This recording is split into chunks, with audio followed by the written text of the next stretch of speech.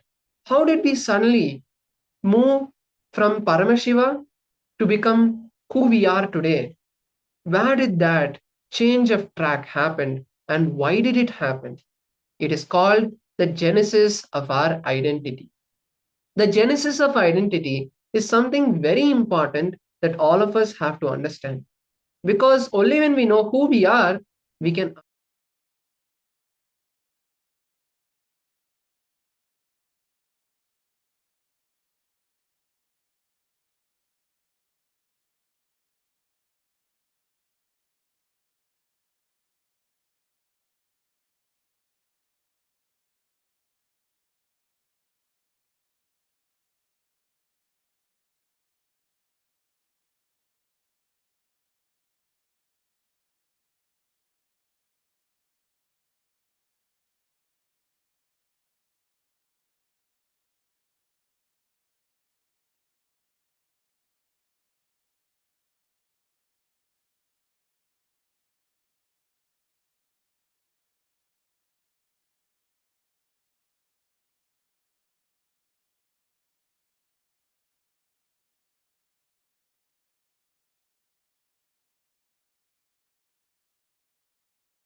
Yes, Nityanand. I hope hope all of you are able to hear me. So we'll be starting today's day 4 of Paramashivoham Level 1. So I request all the participants, before we start, let's be in the space of listening. So I see a few participants who have already joined. Ma Chakra Rajaswarupini, Shrishra LP, Ma Chun Yu. So I request all the participants to today's sessions, today's day 4 is going to be very insightful. It is important to know about yourself and how you build your identities, how you carry your identities inside you, outside you. So we'll be whole day we'll be going through your sessions, genesis of identity, and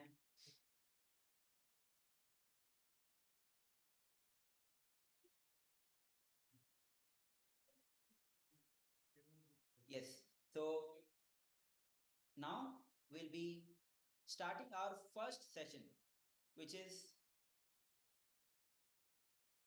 meditation and why, what, and when. So this is the basic question that all the people have, those who want to meditate. This is the first basic question that people ask. Why meditation? What kind of meditation? And when to meditate? So starting with this basic questions, Swamiji has created a unique meditation technique called Nithya Dhyaan. So now we'll be starting our session with the Nithya Dhyaan. So these sessions are going to be really exciting. So I request all the participants on the Zoom, on the YouTube, Ma Chun Yu, Ma Chakra Rajaswarupini, Shrishara LP. So be in the space of meditation, be in the space of listening. I think Ma Chakra Rajaswarupini is doing the translation for all the Chinese participants. Yes. Okay. So I welcome all of you.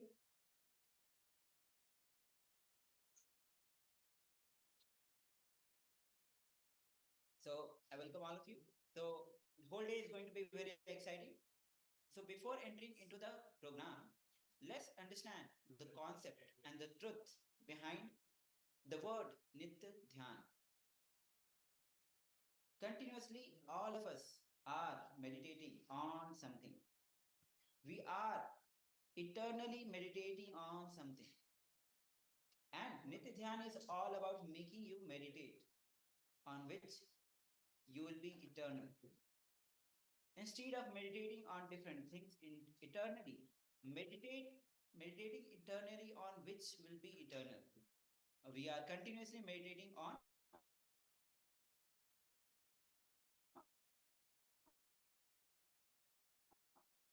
some unless you meditate on some object, unless you are occupied about something, you will not be able to proceed. You will not be able to move further. That's why your very life, still you are breathing, still you are aware, still you are conscious, proves you are meditating. The very way that you exist, the way that you're breathing, and you are still aware, this proves that you are meditating on something. So we are actually starting with the basics of meditation. So see, at every level, we need to understand that every level is required. Intellectually, we need to understand about meditation. At being level, we need to do the meditation. At every level, it should satisfy our whole being. At emotional level, physical level, emotional level, intelligence, and being wise. So that is why in these sessions, you'll be going through different techniques, science behind everything. You'll be initiating us into various processes and various techniques. So let's continue. So this whole program starts with just one word, and that very beautiful word from the Brahma Sutra, Athato Brahma Jigyasa. Let's understand the meaning of this word. Let us inquire into reality. This word is very powerful. The Guru who is teaching is not saying, let me teach you reality. Yes, you need to understand the difference. The Guru who is teaching is not teaching us, is not saying, let me teach you the reality. He is saying, let us inquire into reality. Because when you start only with the inquiry senses, only then you reach the truth. See, this is seems to be very basic concept, but this is from where the seeking starts, inquiring into the truth starts. So the moment teacher says, let me teach you reality, disciples will have a lot of problems. See, that is why if there is a little, if he is little egoistic, he can start thinking, who you are to teach me? Actually, and the second thing is, if he is humble, again, there will be a problem. You may teach me, but I may not understand what to do. Whether he is inferiority complex based or superiority complex based. Naturally, there will be confusion, there will be a problem. That is why in Brahma Sutra, that word that is being used is Athato Brahma Jigyasa. Let us inquire into the reality. What a beautiful word to start the spiritual journey. So all of you are here on the right place. And Swamiji giving from the very start, giving you the right cognition, because these cognitions is only going to build up your life, build up your seeking. So from the very start, Swamiji is giving these fundamental yet powerful cognitions. From where we start matters. Same way, I am starting in the same mood, with the same attitude. Let us inquire into the truth about meditation. Let us inquire into the reality, because many times if the teaching starts with the mood of inquiry, with the mode of seeking, even the teacher will find so many new things. Learning never ends. Yes. Swamiji says, enlightenment is ultimate but not final. It is happening constantly, again and again.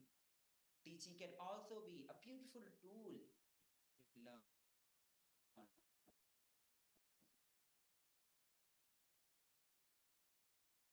I remember one of the very teaching them into various meditation process techniques.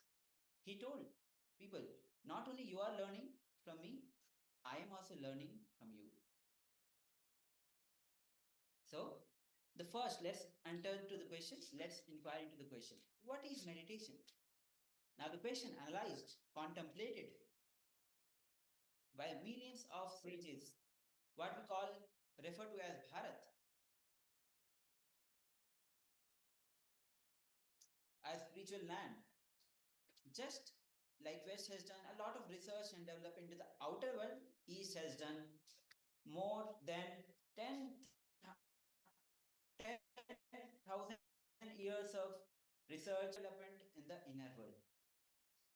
This is why the core question for all the question and development, what is meditation? If I had to put it in one line, someone says, if I had to put it in one line, what is meditation? Any technique, any method which raises your consciousness is meditation. Yes. So any technique, any method which raises your consciousness is meditation. Anything which raises your consciousness. It can be even a simple breathing. Yes. That's why in yogic tradition, there are a variety of breathing techniques that simply raises your consciousness. So it's a meditation technique. Anything can become meditation if it is useful and if it is raises your your consciousness. It can be simple repetition of some words, or it can be just sitting, simply just sitting. In the Zen tradition, just sitting is meditation. It is the most difficult meditation because most of the people actually cannot sit with themselves. Many people around the world, if you just tell them to sit with them alone, all alone, they cannot sit. That's why in Zen tradition, if you can sit alone, that's one of the biggest thing.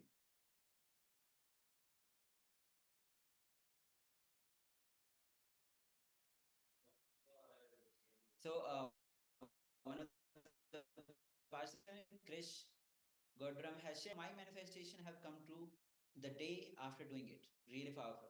Yes. See, with this, I would also like to enrich other people, other participants, that the moment you start taking first step, you start manifesting. The moment you start manifesting, you start enriching. When you start that doubles, that actually multiplies. So the moment you start manifesting anything in your life, start enriching also.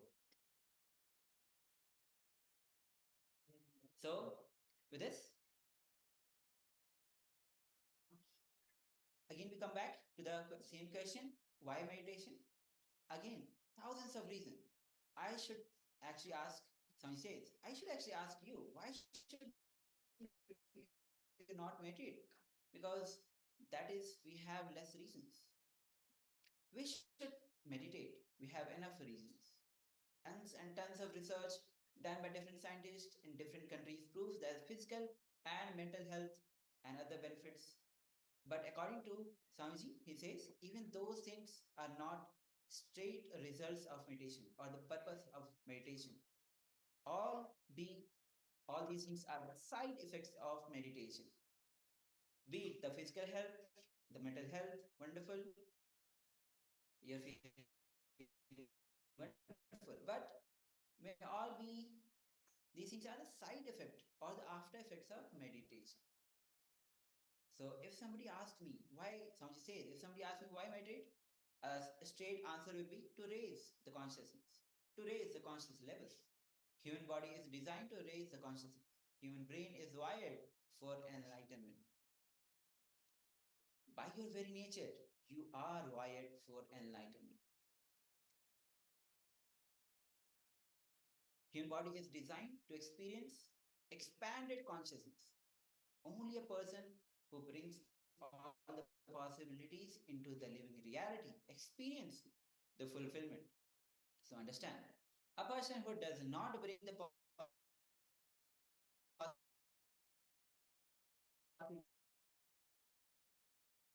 possibilities into reality, the and start making those into reality. The moment you bring the possibility, I want Swami says, I want all of you experiences which stays in you and which is constantly pushing you to fulfill those experiences. So here's a beautiful. So here's a beautiful definition of karma. Swami has just defined, which is very straightforward to understand. He says, karma is nothing but the unfulfilled experiences which stays in you and which is constantly pushing you to fulfill those experiences. Anything which you experience intensely, deeply, will leave your system and will liberate you.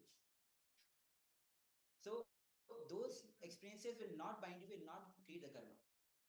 And any experiences which you do not go through completely, you do not have the complete fulfillment, or you do not give the full energy or attention and awareness, that only remains inside you, and that is what creates karma. So I think this is a point where all of us actually can look into our life. All of us can look into our life, little time to contemplate what are those things which actually pushes us all the time to fulfill. What are we trying to fulfill?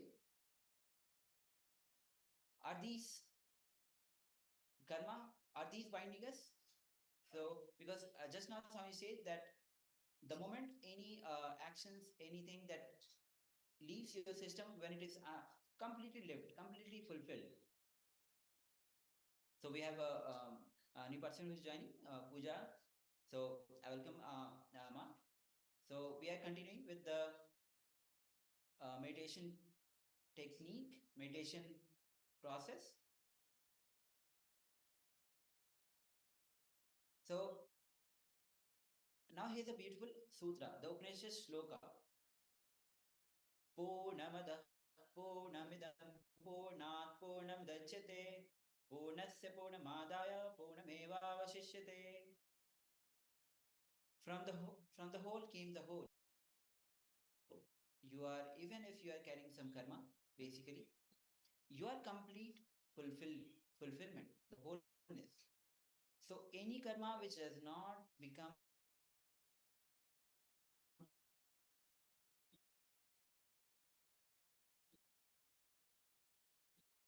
complete cannot that. I request all the participants to understand this sentence very carefully. Uh, any karma which does not become complete cannot rest inside you.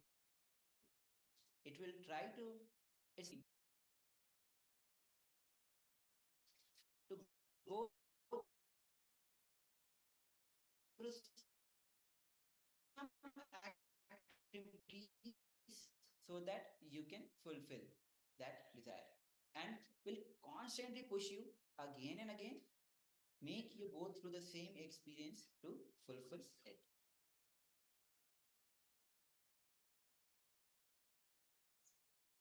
So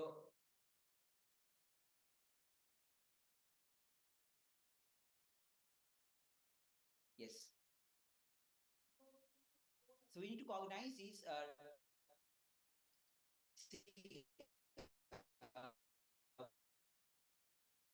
you are in the sessions, try to cognize, to have the pen and paper with you, to pen down the powerful cognitions that you are receiving through all the sessions. And the best way is to pen down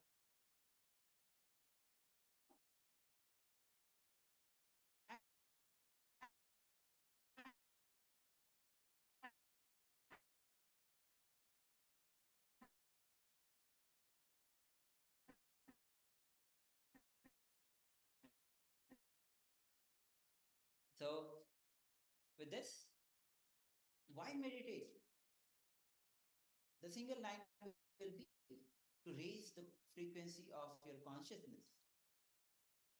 Then how it heals? How can we understand with this the present the so let's understand we have two states of mind. We can say the two states of mind you experience in your day-to-day life. One with thought and another without thought. One with thought and another without thought. Now, you know you have thoughts. Right now, when you are in the waking state, you have thoughts. In the deep sleep, in as most of us know, when we are in the deep sleep, we are not even aware of us. We do because we don't have thoughts. So, thoughts or without thoughts, these are the two states of mind. The two states of being at deeper level. Your being also experiences two states. One with the clear identity I. Now all of you are with that identity, with the I consciousness, with that identity I. In the deep sleep state, you don't experience the I state, I consciousness. In the deep sleep, you don't experience the feeling I.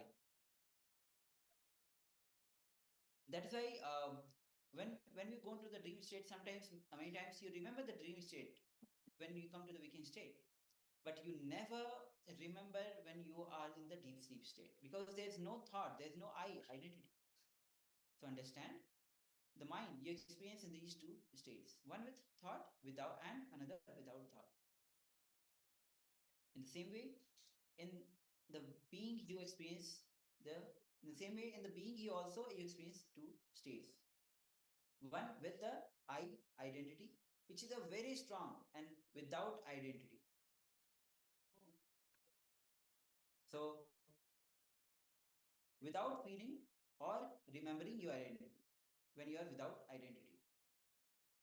Now, in the deep sleep state, you don't remember your identity. In the waking state, you remember your identity.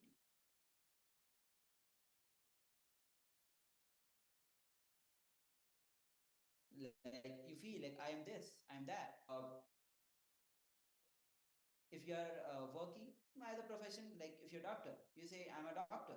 If you're an engineer, I'm an engineer. If you are into uh, if you are into some other profession, you identify yourself with some of the identities that you carry.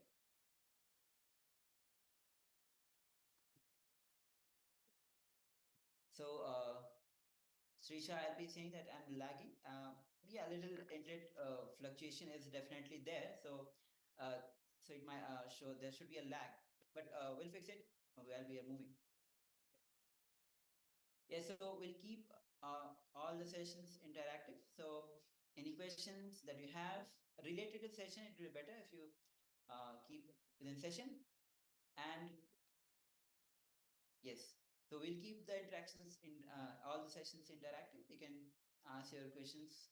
You can go the best way to put that in the Zoom chat. Okay, so we'll be continuing. Now,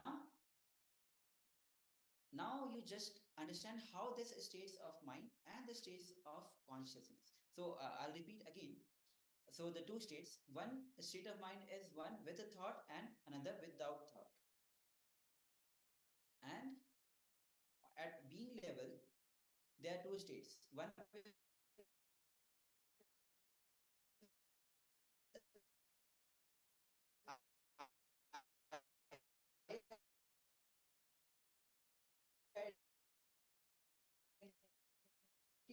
and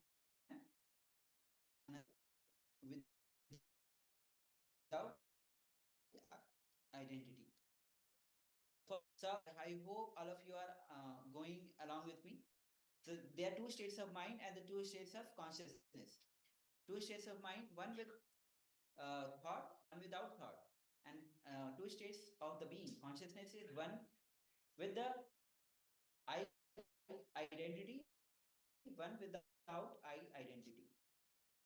So each other,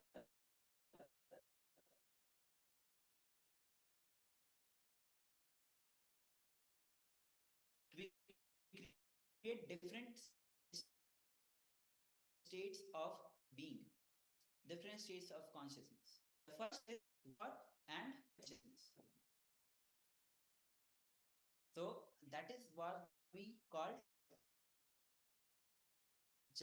Jagrita or wakeful state.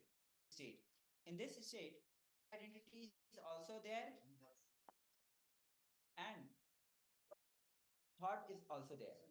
So this is the state that we are experiencing. Now, next, next is frequency of I. When the frequency of I is more than now, in this I and thoughts are both in the waking state. I with thought you have the identity I and the thoughts are moving. The frequency of I is more than of thought. In this state, your the thoughts. So you need to understand this important truth. The frequency in the waking state, the frequency of I is more than the frequency of thoughts. That is why you are able to control the thoughts. If you look into your life, there are many decisions that many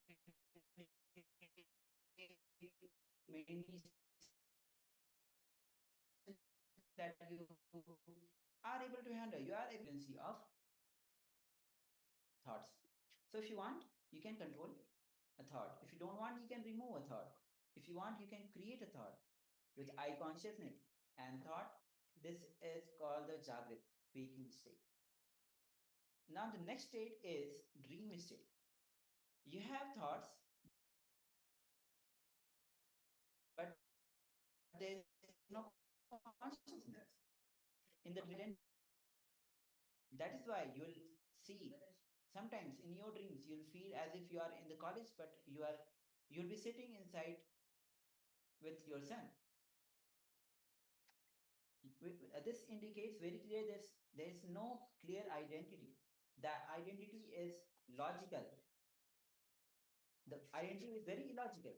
Uh, you are where you are actually in the college, and the next moment you are sitting with your son. So not only that, the depth of frequency of identity, the frequency of I is lower than the frequency of thought. Yes. So so this is now we are talking about the dream state where the frequency of I is lower than the frequency of thought. That is why you are not able to control the thoughts. In the waking state, the frequency of I is more. That is why you are able to control the thoughts. So, if at all we have the freedom to, Swami says very beautifully when he is explaining about these states of consciousness, that if you have a freedom to dream what we want, we all know what we'll be dreaming of. Very joyfully, Swamiji says this, gives this statement. The dream state, the I state, the consciousness is lower than the thoughts in the dream state. That is why we say there is no I, but there are thoughts. So I will just give a little summary of how we started. There are two states of mind and there are two states of consciousness. One with the mind, in the two states of mind, one with thoughts, one without thoughts. Another states of being, one with identity, another without identity. When these four interact with each other, creates different states of consciousness. In the waking state, we have the I identity also and the thoughts also. And in the waking state, the frequency of I, which is identity, is more than the frequency of thoughts. That is why we are able to control. The next state is the dream state. Here, the I identity is also there, but thoughts is also there, but the frequency of I is very low. That is why we are not able to control. That is why the happenings are not logical. So next, the third stage, the third thing is neither the I consciousness nor the thought. This is the state of Sushupti or the deep sleep state. We we are experiencing these three states constantly in our life. We experience the waking state, we experience the deep state, dream state, and deep sleep state. We don't because we don't have the identity of I in the deep sleep state, so we don't remember what happened during the deep sleep.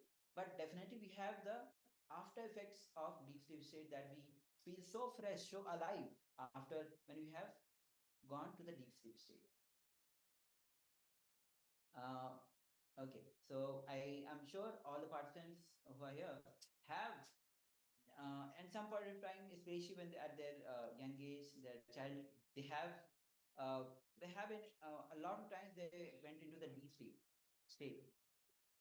With the time as you become adult, the deep sleep state might have reduced a lot, but still at frequent times you'll be entering into deep sleep state. Now the fourth state, which we have not experienced, is called Turiya. In that state, there is no thought, but the identity I exist. This is a very strange experience. A very rarely you might have experienced. Very rarely, actually, it's very rare.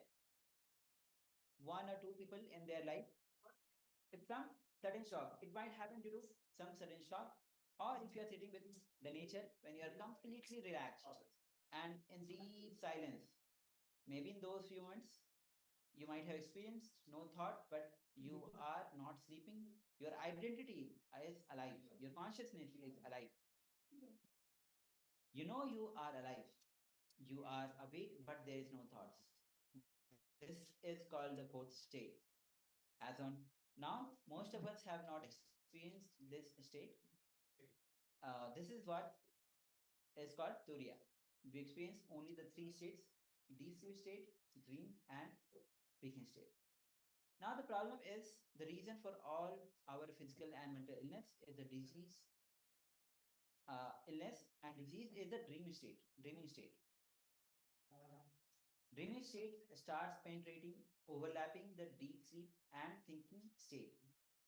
If your waking state is penetrating the dream state, it is called daydreaming.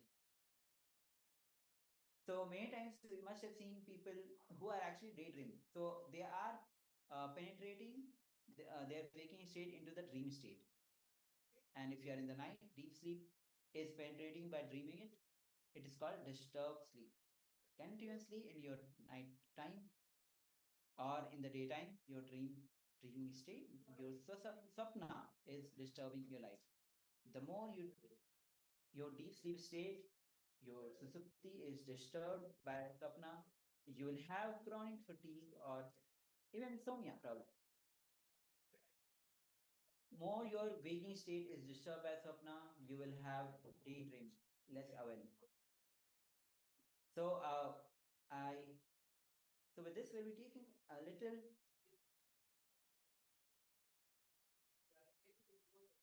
time to contemplate on what we have understood.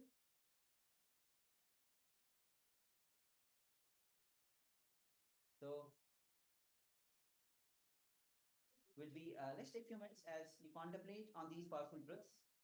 Look into your life from relate with your own incidents in your life.